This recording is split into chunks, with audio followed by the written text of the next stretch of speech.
Intervenez au 01 45 24 7000. Pierre nous appelle de Paris. Bonjour Pierre. Oui, bonjour. Nous vous écoutons. Voilà, je voudrais connaître un petit peu la position et l'analyse de Pierre Laurent par rapport à un débat qui traverse la gauche, dont on parlait hier au théâtre de Jazet à l'occasion du sursaut. C'est un peu la complaisance de certains élus, et notamment des élus communistes, par rapport au communautarisme qui monte dans certaines villes de banlieue. Je pense en particulier à Saint-Denis, et qui conduit à une désagrégation de la société française. Pierre Laurent et le Parti communiste est plutôt discret sur cette question. Merci Pierre. Pierre Laurent.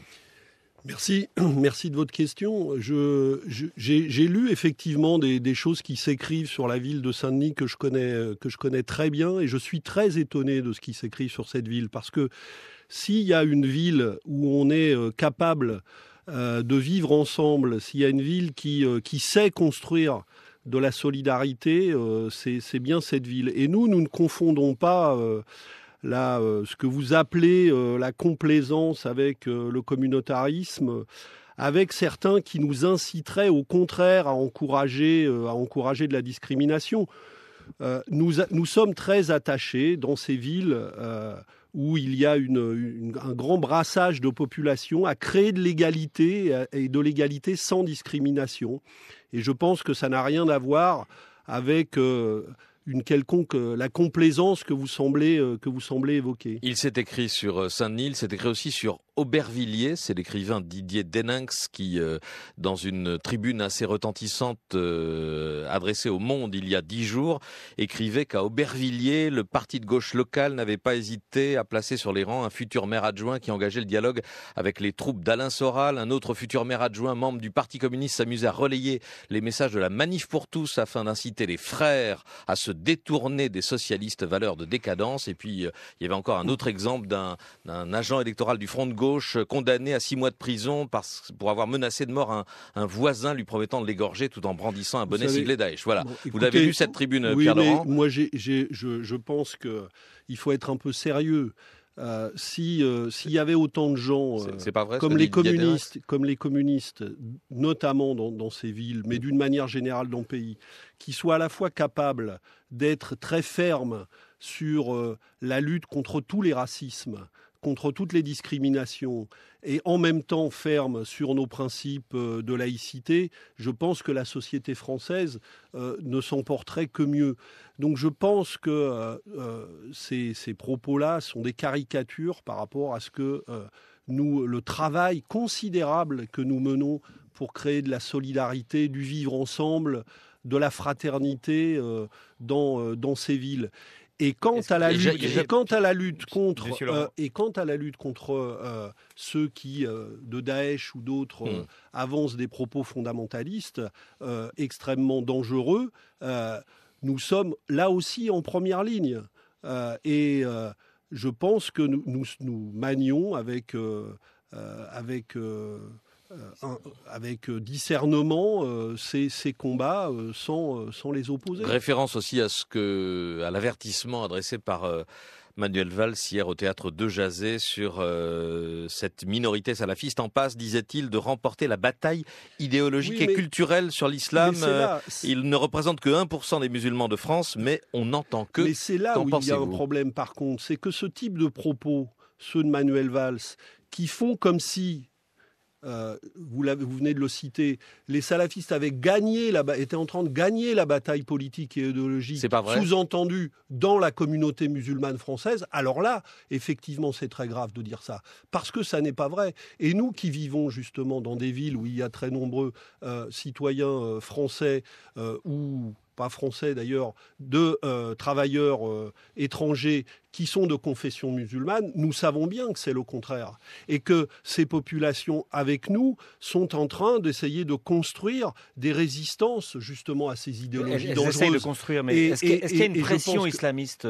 Vous êtes bien placé, vous avez dit, beaucoup de mairies communistes dans lesquelles il y a beaucoup de Français de confession musulmane. Et ces Français de confession musulmane subissent une pression des islamistes. Est-ce que vous êtes d'accord sur cette affirmation, mais est-ce que même vous s'ils luttent contre Est-ce qu'elle existe, cette mais les pression salafistes travaillent effectivement à développer cette pression, mais là encore, je veux dire, on cherche des raccourcis par rapport aux raisons profondes de la montée de ces phénomènes. On ignore maintenant totalement dans le débat national les causes internationales de cette situation et la responsabilité de ce qui se passe dans tout le Grand Moyen-Orient. Et quant aux raisons de la radicalisation de jeunes Français ou de jeunes Européens, il faudrait effectivement travailler à cela, mais travailler sérieusement, pas en montrant du doigt une partie de la population, mais aussi en regardant les failles des politiques. Est-ce qu'elle existe et à quel point elle existe publiques. Oui, elle existe, bien sûr qu'elle existe. Et nous devons résister et lutter contre ça. Mais pour ça, encore faut-il que les villes dont on vient de parler, par exemple Aubervilliers, Saint-Denis et beaucoup d'autres, puissent développer une présence humaine de qualité dans les services publics, pas qu'on les prive de moyens. Des villes comme Aubervilliers et Saint-Denis se battent quotidiennement pour obtenir les moyens de développer des politiques publiques de qualité et elles sont obligées d'aller arracher ces moyens à un gouvernement qui dit tous les jours « mais il y a trop de dépenses publiques, on peut faire avec moins d'argent, on peut faire mieux ». Et dans ces villes, on manque d'écoles, on manque de moyens éducatifs, on manque de moyens dans la protection judiciaire de la jeunesse. Voilà la vérité. Donc parlons de ça, ouvrons ces dossiers et cessons les stigmatisations. Denis nous appelle de Metz. Bonjour Denis. Bonjour France Inter, merci d'avoir pris ma question. Ça va être difficile en même pas une minute d'exprimer tout ce que je voulais dire. Je suis militant, je suis sympathisant à gauche depuis toujours. J'ai voté Front de gauche en 2012. Je comprends la démarche de Mélenchon aujourd'hui. Je pose une question à Pierre Laurent, que j'ai croisé il y a 11 ans à Metz, pour avoir fait partie, avec d'autres, d'un collectif, et j'en fais toujours partie, qui s'occupe du droit au logement. Pourquoi le parti communiste continue à s'évertuer, à être comme le chef de file dans le front de gauche. Et je dis ça à bon escient, je ne vais pas pouvoir m'étaler, mais j'ai des tas d'exemples à donner à Pierre Laurent. Juste une chose, pendant la campagne de 2012, quand nous faisions la campagne de Mélenchon, des gens me disaient dans la rue, mais Mélenchon c'est un communiste. Je disais pas du tout, c'est le représentant de tout ce mouvement qui se met en route. Et les gens me disaient, retournez-vous, regardez l'affiche derrière vous. On voyait la photo de Mélenchon avec en gros PCF et en petit Front de gauche. Pourquoi ne pas avoir compris que le Front de gauche, ça ne peut pas être un cartel, un groupement d'organisations politiques. Et je passe le message, à Metz comme ailleurs, on va commencer aussi à faire comme à Paris, dès aujourd'hui à 17h, place de la Comédie, et les jours suivants, des nuits debout, appelons ça comme on veut, il faut que les gens se réveillent, et je ne suis pas du tout favorable à ce que je viens d'entendre sur l'expression antérieure, sur le communautarisme, etc. Les vraies questions, c'est les questions de chômage en France, c'est les questions d'injustice sociale. Donc le Parti communiste est partie prenante de tout ça. Mais nom de Dieu, au nom de quoi il continue à vouloir se présenter, j'espère avoir été clair, comme celui qui porte la parole éclairée. Voilà. Alors, nom de Dieu, si je puis me permettre, Pierre Laurent va vous répondre. Non, mais écoutez, s'il y a quelqu'un qui pense que l'heure est au pouvoir du plus grand nombre, au pouvoir citoyen, et sûrement pas au chef ou au chef de file, c'est bien Pierre Laurent et le Parti communiste. Et je m'évertue à dire que nous ne sortirons pas de la situation politique parce que nous serons rangés derrière un chef quel qu'il soit, fût-il communiste ou un autre. Donc moi, je crois au contraire, effectivement, comme vous le dites, que l'avenir, c'est au déploiement d'une mobilisation et de structuration politique qui donne le pouvoir au plus grand nombre. Et dans cette construction-là, il faut que chacun soit à égalité, que les communistes s'investissent avec toute l'énergie dont ils sont capables, avec toute la sincérité et toute la place qu'ils sont capables de prendre. C'est bien normal. Et tant mieux, parce que nous avons besoin de leur énergie. Et puisque vous avez été un militant de la campagne de 2012, vous savez bien que tout cet effort considérable, il n'était pas seulement celui des communistes, mais il n'aurait pas été possible non plus sans l'engagement des communistes. Donc, nous sommes totalement engagés dans cet effort collectif, mais pas pour en être les chefs ou ceux qui donneraient les ordres aux autres. Nous voulons au contraire travailler à égalité avec le maximum de force. Et je pense que nous faisons partie de ceux en ce moment qui justement sont capables d'essayer de mettre beaucoup de gens à égalité, là où il y a toujours quelqu'un qui veut prendre la tête à la place des autres. Eh bien, je pense que l'avenir, effectivement, est au pouvoir citoyen. Alors, pas mal de messages sur Twitter ou par mail. Damien qui vous demande, Pierre Laurent, vos alliances avec le PS en 2014 et 2015 n'ont-elles pas tué le front de gauche et la gauche radicale et alternative ? En 2014 et en 2015, malheureusement, si je puis dire pour la gauche, la période n'a pas été marquée par des grandes alliances entre le gouvernement actuel et le Parti communiste. Il y en a eu lors des municipales. Mais il y a eu lors des municipales, effectivement, des alliances locales qui nous permettent de continuer à mener des politiques publiques utiles aux populations.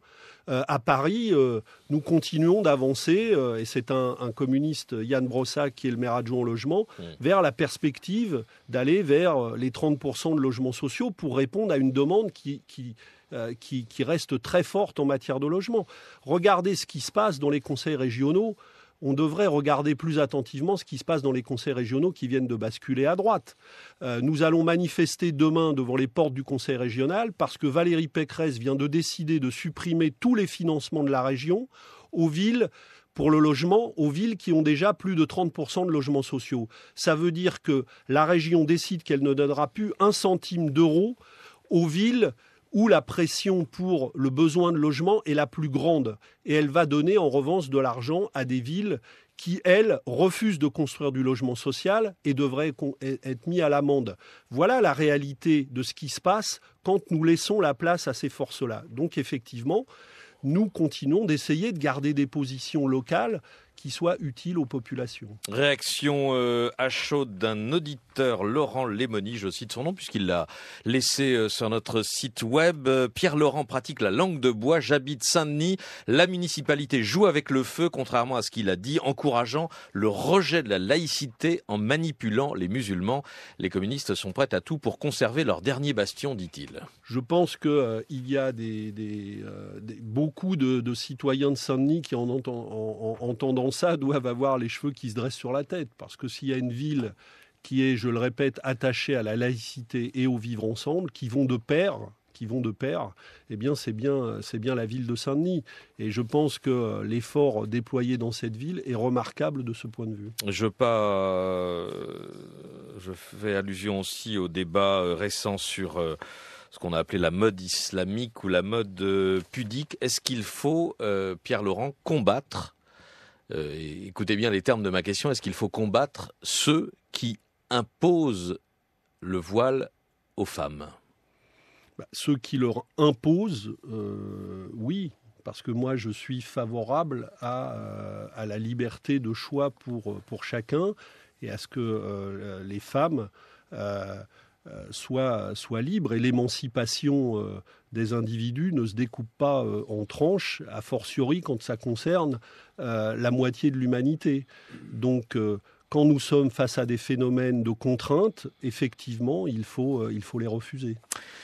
J'accueille à présent à 8h53 Augustin Trapenard. Bonjour Augustin. Salut Patrick. Vous avez une question pour notre invité. Oui, bonjour Pierre Laurent. Bonjour. Je vous écoutais ce matin, c'est très intéressant, votre vocabulaire, votre lexique, les mots que vous choisissez. Il se trouve que ce week-end, j'ai écouté les participants du mouvement Nuit debout et quand ils prennent la parole, vous savez qu'ils ont le souci d'inventer un nouveau langage, un autre vocabulaire. Ils disent pas camarade par exemple, mais amarade pour certains. J'ai entendu les termes copain-copine contestés par d'autres, ça exclut les collègues et les voisins. D'autres qui réfutent le terme citoyen que vous avez beaucoup employé ce matin parce que ça exclut les réfugiés, les sans-papiers, les immigrés qui sont selon eux sans véritable droit dans notre pays. Vous, votre vocabulaire, on le connaît bien, peut-être trop bien. 99% par exemple, c'est le peuple, dites-vous. Est-ce qu'il serait pas temps de changer de mots, de changer de langue, de changer de nom aussi pour inventer un nouveau projet, Pierre Laurent ? Qu'il faille travailler sur les mots, ça c'est sûr. Parce qu'on sait que c'est la symbolique des mots compte et certains peuvent être vidés de leur contenu, peuvent être trahis, peuvent s'user. Donc le renouvellement du langage, ça fait partie du renouvellement de la politique et je pense que nous sommes concernés comme les autres. Donc moi je suis à l'écoute. C'est pour ça que je suis allé ce week-end place de la République. C'est pour ça que je vais discuter dans beaucoup d'endroits. D'abord pour écouter aussi ces débats-là et aller vers de nouvelles idées. Quant à notre nom à nous, toute la question est de savoir si la racine, qui est en fait le sens profond de ce mot, le commun a du sens. Et je constate que, par contre, ce mot-là, le commun, est de plus en plus utilisé et qu'il est en train de redevenir d'actualité et que l'idée du bien commun est une idée qui retrouve une actualité nouvelle.